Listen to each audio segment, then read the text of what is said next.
This video is sponsored by SCD Key.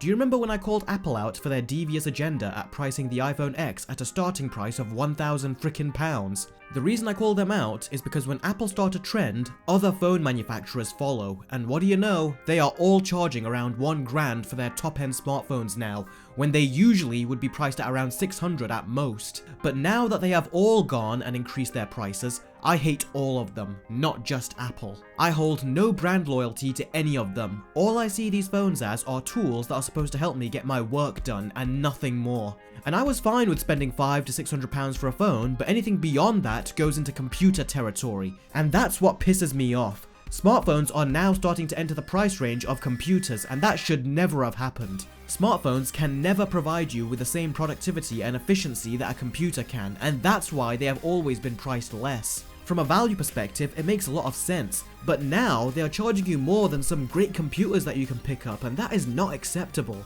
Now, the first iPhone that Apple announced is the iPhone XR, and this is supposed to be Apple's more affordable iPhone. And to be honest, even though the phone has some identical specs to the higher-end iPhone XS and XS Max, some big parts about this phone are just too big of a downgrade. The main one is the screen. It has gone from a Samsung-manufactured OLED screen to a standard LCD display running at a resolution of 1792 by 828. That is just over 720p, and it's even more pathetic when you realize that this is a 6.1-inch screen. So packing a super low resolution in this day and age into a big screen like that is just going to result in a screen that is poor for today's standards. Especially when you compare it to other Android phones out there that you can get for a much lower price point with a much better 1080p AMOLED display. But to manipulate you into thinking that you are getting something truly special, Apple gave this lesser display a name. They call it the all-new Liquid Retina display. Although they are trying to make that sound so whimsical, to me, it says that the screen is a watered-down, diluted, crap display that you should not be getting on a smartphone that starts at £749. I paid £549 for my Nexus 6 4 years ago, and that came with a 2K AMOLED display, which was actually considered newer technology at the time. But despite that, the XR actually goes up to $899. That costs more than what Apple's flagship iPhone used to cost. You are paying nearly £1,000 to get a phone that is essentially a mid-end iPhone, both in terms of look, feel, and the screen. And the screen is the most important part. How dare they charge you nearly £1,000 for a phone that has a LCD 720p display?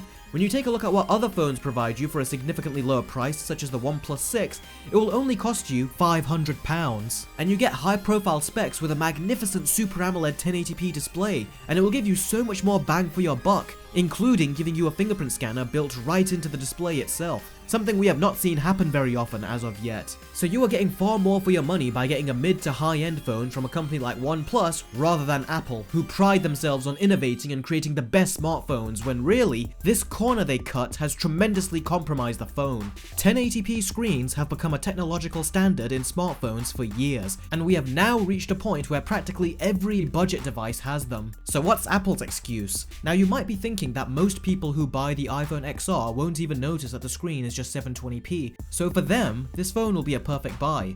Well, it doesn't matter whether they know or not. What matters is that they should not be paying this high of a price for old screen technology. It's just not worth it, and consumers are being tricked into paying substantially more for something that should cost them a lot less. Yet Apple don't seem to have any shame on the matter, as they are deviously counting on their consumers to buy this phone without knowing how cheap, rubbish, and watered down the display really is for this price. So in other words, Apple are deliberately taking advantage of consumers who are not tech savvy enough to know that they are paying extra for technology that is 5 years old. I honestly can't believe that Apple are dishing out screen technology that is this ancient, yet they are still charging you nearly £1,000 or dollars for a phone that misguidedly incorporates this dated piece of old rusty hardware. And yet, Apple are pitching this as the most advanced LCD display. Meanwhile, a much smaller company called OnePlus are giving their consumer base some of the most advanced 1080p AMOLED displays on phones that are £300 to £500 cheaper. There are even more stuff I can say about the iPhone XR, but we will be here all day. So I will conclude with this. The iPhone XR really reminded me of the iPhone 5C, which back in the day I concluded as one of the dumbest things Apple has ever done with the iPhone. And my thoughts are the same for the iPhone XR. They should have just continued selling last year's iPhone X at a reduced price and a couple of updated specs, and that would have been an amazing decision. But they didn't do that. They just discontinued the iPhone X and replaced it with the XR. As I said, this is exactly the same thing that happened with the iPhone 5C. Everything else about the iPhone XR I think is good. The specs, such as the processor and the camera, have been upgraded and are practically identical to the latest iPhone XS and iPhone XS Max. That is the only thing that actually separates it from the iPhone 5C. What brings it back is that they severely compromise the screen and the build quality, and for the price, these downgrades are unacceptable. Now it's time to talk about the iPhone XS. This is Apple's flagship iPhone for 2018.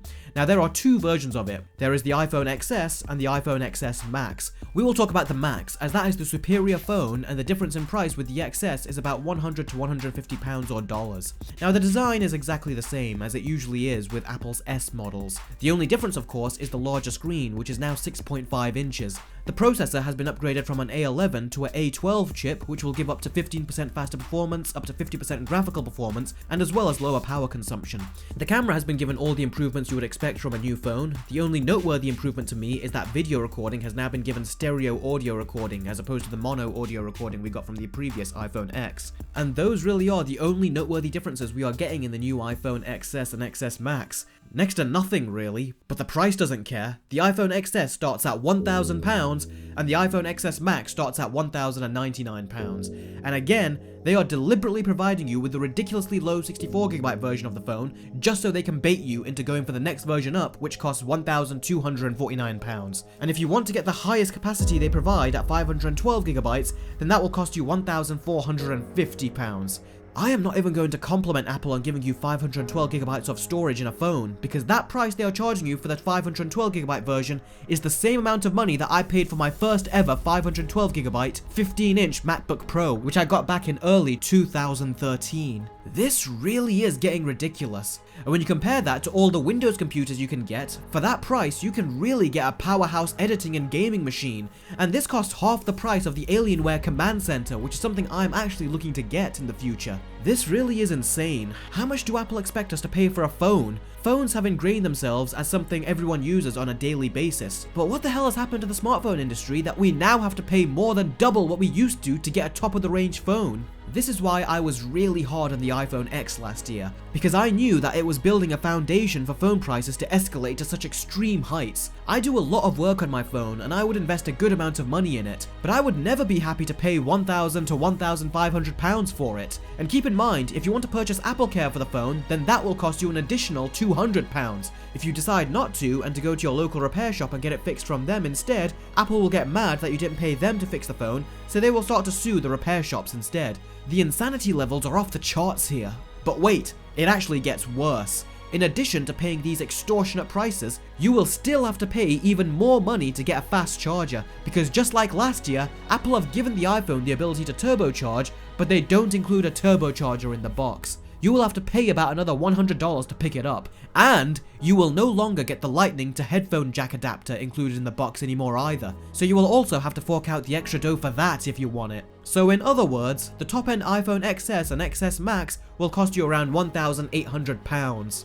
That is £200 less than what I paid for my 15-inch Retina MacBook Pro, not to mention that is really reaching into the price point of Apple's entire desktop range, and I'm not even discussing Windows workstation prices right now either. Smartphone companies have gotten completely out of control. At first, paying £500 for a SIM-free handset seemed quite high, but now companies out there are expecting us to pay more than double to get a phone which in all honesty should still be at £500 to £600. Going above that to this extent is nothing less than a scandal. I'm looking to buy myself a new phone soon, as I've had my Nexus 6 for 4 years now, and I would keep it for longer, but much like every other phone, it was designed to deteriorate over time, so I would force myself into upgrading it.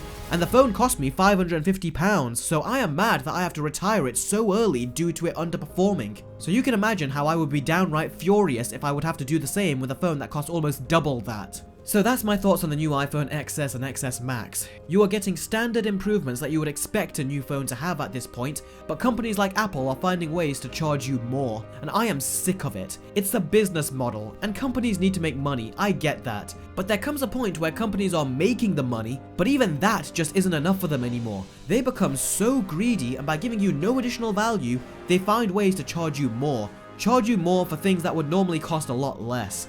And the proof is in the products. Why do you think they removed the headphone jack? Not because of technological advancement as they so eagerly want you to believe. They do it because they make a killing on selling you the 3.5mm adapters that you are most likely going to lose, and that will result in you having to buy another. Hence, Apple are selling a whole bunch of dongles at extortionate prices. Additionally, it is a smart but sneaky business decision so that they can proprietize the headphone jack in their devices and milk even more money out of it, despite the fact that they are already making more money out of you by drastically increasing the price of their entire product range. And the price increases are unjust and downright extortionate. And like always, when Apple starts a trend, others follow. The iPhone XS and XS Max can be considered great phones, but at their current price point, they are not. And when you take into account that Apple are going to continuously slow these phones down after a couple years when your non-replaceable battery deteriorates, you will realize that you have just been duped. And this is the case for all smartphone manufacturers, and honestly, I am sick of it.